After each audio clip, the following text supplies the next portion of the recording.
Presidenti francez Emmanuel Macron ka hedhur poshtë spekulimet për një krizë në jetën e tij familjare pas publikimit të një videoje që shkaktoi reagime të shumta në rrjet.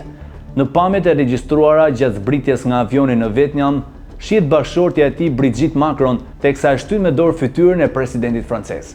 Ky gest u interpretua nga shumë si shenja tensioni mes çiftit.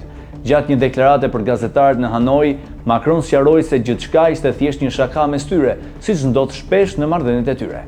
Ne po bënim shaka si gjithmonë. Nuk ka asnjë mosmarrveshje familjare, tha ai, duke e quajtur video një keq interpretim dhe pa ndonjë kuptim real. Presidenti francez theksoi se kjo nuk është herë e parë që pamjet të izoluara nga aktivitetet e tij publike keq interpretohen. Ai përmendi edhe raste të mëparshme ku është akuzuar në mënyrë të pabazë për ndarjen e një qesje kokaine apo për një përballje të tensionuar me presidentin turk. Të gjitha këto janë thjesht interpretime të gabuara. Videot janë të vërteta, por kuptimi që u jepet atyre nuk është ai, u shpreh Macron. Ai u bëri thirrje qytetarëve dhe mediave të përqendrohen tek lajmet e rëndësishme dhe jo tek spekulimet të pabazuara. Ka kaluar një muaj me agent intensive nga Kievi në Tiranë deri në Hanoi. Të gjithë duhet të qetësohen dhe të merren me çështje më serioze, përfundoi ndër të tjera presidenti francez Emmanuel Macron.